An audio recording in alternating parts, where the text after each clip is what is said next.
I spend way too much time thinking about the specific kind of regret that hits when you realize you had 10 years to start something and didn't. If you're someone who's been meaning to start investing for years and just hasn't, make sure to hit the subscribe button and give this video a thumbs up if this helps you out. Here's the thing.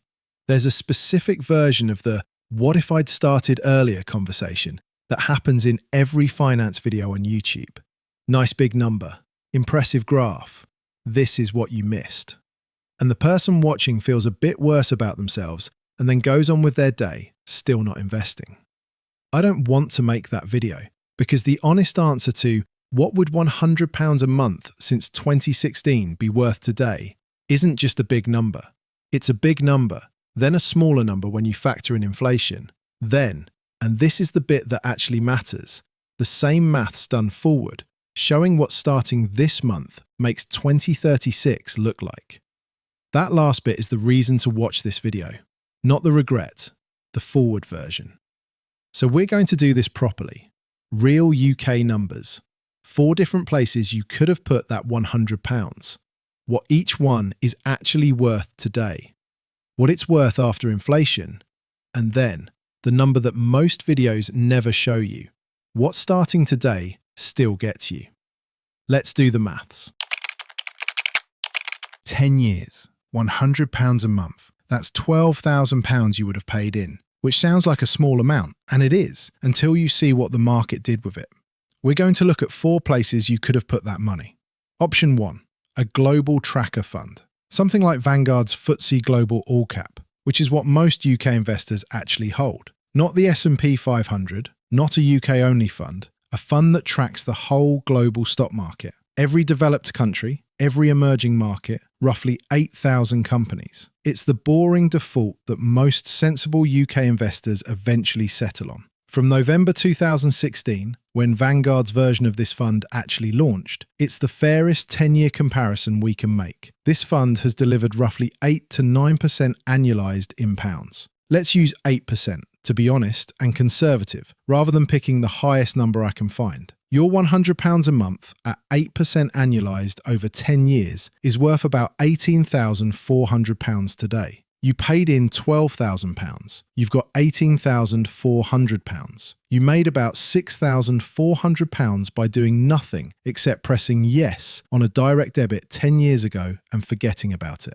Option 2, a FTSE 100 tracker, UK only. The 100 biggest companies on the London Stock Exchange. The obvious British choice for a British investor. The FTSE 100's total return, including dividends reinvested, which is how you'd actually have held it, has averaged roughly 6% annualised over the last decade or so. Not bad, not amazing. Your £100 a month at 6% for 10 years is worth about £16,400. Still meaningfully more than you paid in, but, and this matters, noticeably less than the global tracker. About £2,000 less over the decade, on the same £100 a month for the same effort. That gap is real, and it's the reason most UK personal finance educators quietly moved off UK-only advice years ago and now recommend global tracking as the default. Home bias is a real cost.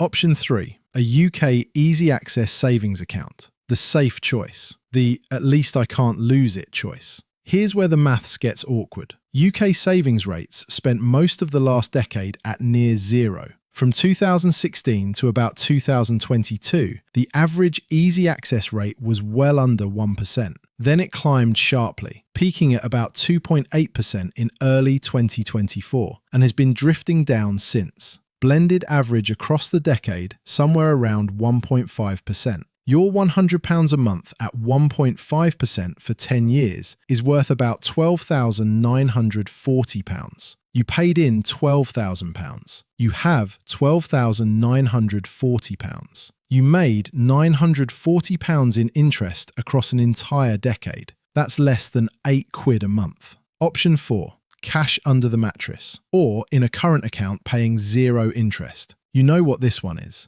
You paid in £12,000. You have £12,000. Except, and this is the bit nobody tells you when they show you these numbers, that £12,000 doesn't actually buy you £12,000 worth of stuff anymore. Which brings us to the honest bit most videos skip.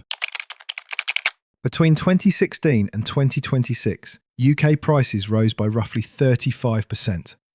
That's cumulative CPI inflation over the decade. The actual number from the ONS.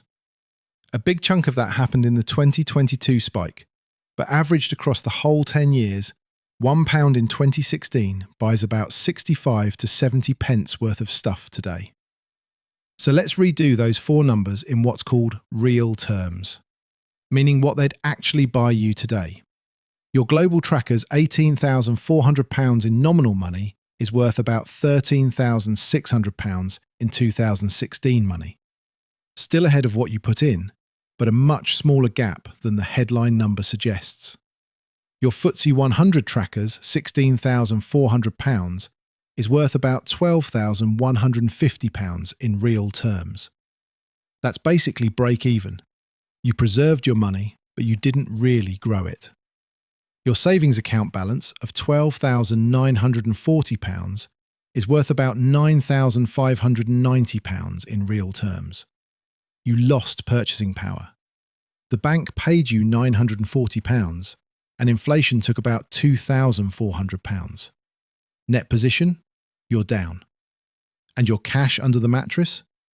Your £12,000 buys you about £8,900 worth of what it would have bought you in 2016. You didn't lose money on the label. You lost about a quarter of what it can buy. That's the bit that changes how you think about this stuff. Not investing isn't neutral. Money left as cash quietly gets smaller in real terms every single year.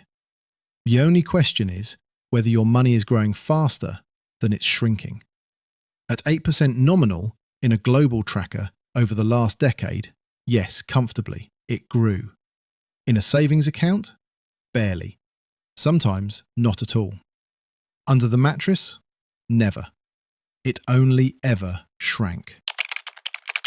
Now here's the number nobody's shown you yet. If you start this month, £100 a month, global tracker in a stocks and shares ISA. Assume the next 10 years look roughly like the last 10 in terms of returns, which, honestly, nobody can promise. But let's use 8% as a defensible ballpark, since that's what the long-run global equity average has been for the last century. 10 years from now, in 2036, you have about £18,400 in nominal money. Now assume inflation averages 3% over the next decade, which is above the Bank of England's 2% target, but below the last decade's average. So that's a fair middle. That £18,400 in 2036 is worth about £13,600 in today's money. Same £13,600 you'd have if you'd started in 2016. Read that again because it's the whole point of this video. The person who started 10 years ago and the person who starts this month, both putting in £100 a month, end up with roughly the same real terms outcome 10 years later. The market doesn't care when you started. It cares that you started. And here's the second part of that maths, because this is where it gets genuinely interesting. If you start this month and keep going for 20 years until 2046 at the same 8% nominal in a global tracker, you have about £58,000 in nominal money. In real terms, adjusting for inflation, roughly £32,000 in today's money. Off £24,000 paid in. 30 years, £150,000 nominal, about £62,000 in today's money. Off £36,000 paid in. The gap between started 10 years ago and stopped and starts this month and keeps going for 30 years is enormous. The person who starts today and stays consistent ends up meaningfully ahead of the person who started 10 years ago and gave up after 10. Compound growth isn't really about when you started, it's about how long you stay in. Before we close, two things I want to be straight with you about. First, I know £100 a month isn't nothing. If you're on £25,000 in the UK in 2026, £100 a month is a real chunk of your discretionary spend. The math still works at £50 a month or £25 a month. You just get proportionally smaller numbers at the end. £25 a month for 30 years at 8% nominal, in real terms, is still about £15,000 in today's money at the end. Which is not life-changing, but it is a meaningful amount that people who don't invest anything never get. Start with what you can.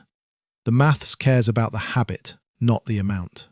Second, if you're watching this and feeling behind, if you're in your 40s or 50s and thinking, I don't have 30 years, guilt about the past doesn't buy you a single share tomorrow. The only useful question is what you do this month. Someone starting at 40 and going to 65 still has 25 years of compound growth ahead of them. At 8% nominal on £100 a month, that's about £95,000 nominal, around £48,000 in today's money. Not a fortune, but not nothing.